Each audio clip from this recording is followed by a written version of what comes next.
All right, we're going down to R, and this is Jones versus Combs, part 16. Don't forget to like, comment, and subscribe, you guys. Let me know if you aren't, finding this series interesting and informative. All right, so going down to R. Among the financial benefits of the defendants, and remember the defendants in this instance are Lucian Charles Grange, Ethiopia, Motown Records, Love Records, and Universal Music Group.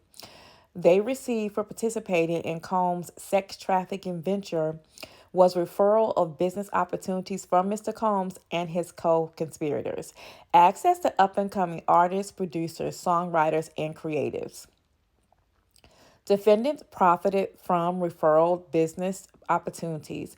Mr. Combs referred business entities and business opportunities to defendants in exchange for facilitation and participation in the sex trafficking venture. These referrals were a quid pro quo for defendants' participation in the sex trafficking venture. Defendants financially profited from the deposits made by Combs and Combs controlled entities and from business opportunities referred to defendants in exchange for its facilitation and participation in Combs' sex trafficking venture. Defendants knowingly received financial benefits in return for its assistance, support, and facilitation of Combs' sex trafficking venture.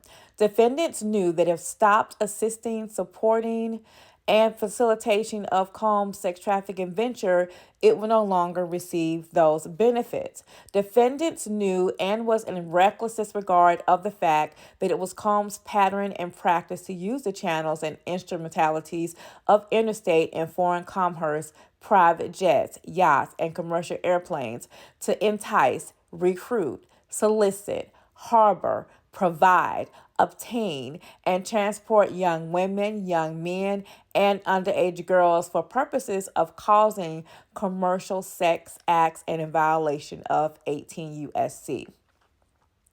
Defendants and its employees had knowledge that they were facilitating Combs' sexual abuse and sex trafficking conspiracy to recruit, solicit, entice, coerce, harbor, transfer, obtain, and provide Mr. Jones into commercial sex acts.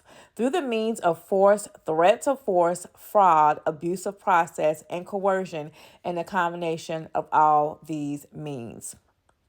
Despite such knowledge, defendants intentionally paid for and facilitated and participated in Combs' violation, which defendants knew and were in reckless disregard of the fact that Combs would coerce, defraud, and force Mr. Jones to engage in commercial sex acts.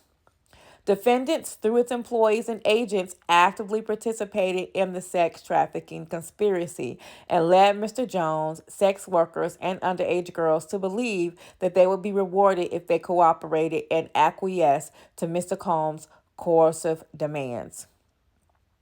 Defendants' affirmative conduct was committed knowingly and in reckless disregard of the facts that Mr. Combs would use cash and financial support provided by defendants as a means of defrauding, forcing, and coercing sex acts from Mr. Jones.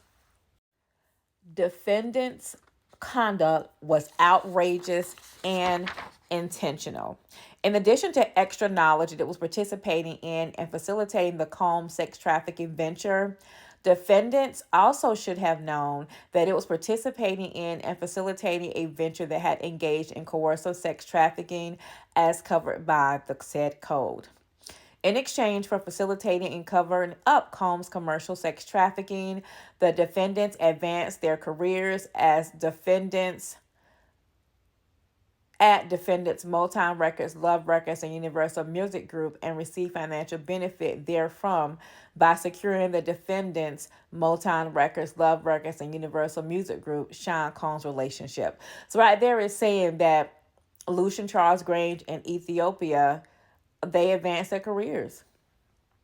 Facilitating and covering up Combs' sexual trafficking and misconduct was a means of obtaining economic success and promotion within the defendant's hierarchy. Defendants' knowing and intentional conduct has caused Mr. Jones serious harm, including without limitation physical, psychological, emotional, financial, and reputational harm. Defendants now knowing and intentional conduct has caused Mr. Jones harm that is sufficiently serious under all the surrounding circumstances to compel a reasonable person of the same background and in the same circumstances to perform or to continue performing commercial sexual activity to avoid incurring that harm. This case does not involve mere fraud. Instead, defendants' criminal conduct in violating the TVPA was outrageous and intentional because it was in deliberate furtherance of a widespread and dangerous criminal sex trafficking organization. Defendants' criminal conduct also evinced a high degree of moral turpitude and demonstrated such wanton dishonesty as to imply a criminal indifference to civil obligations. Defendant's criminal conduct was directed specifically at Mr. Jones, who was the victim of Combs' sexual abuse and sex trafficking organization. Defendant's outrageous and intentional conduct in this case is part of a pattern and practice of defendants profiting by undertaking illegal high risk, high reward partnership and sponsorships.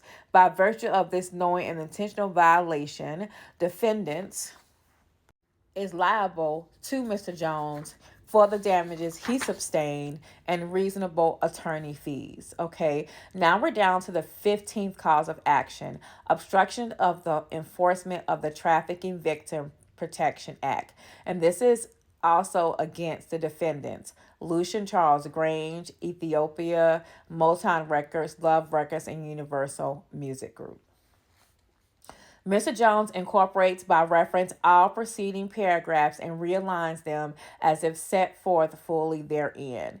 Defendants and its officers and employees knowingly and intentionally obstructed, attempted to obstruct, interfered with, and prevented the enforcement of this activity is hereinafter referred to collectively simply as obstruction.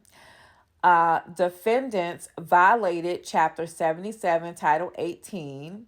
Defendant's obstruction described here and in the preceding paragraph directly, proximately, and foreseeably harmed Mr. Jones by directly resulting in him coercively being caused to engage in commercial sexual acts and in other ways. Defendant Sean Combs has a well-documented history of criminal investigation.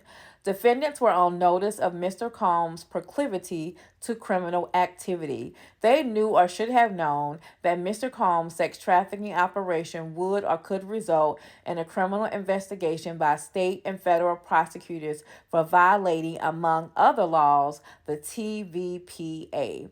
Defendants should have taken a cue from the federal prosecutor's arrest and prosecution of Jeffrey Epstein on or about July the 8th, 2019.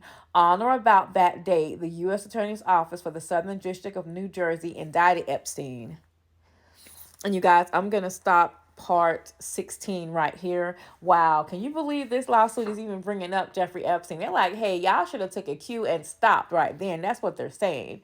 Wow, let me know your thoughts. Don't forget to like, comment, and subscribe. And we're going to go on to part 17.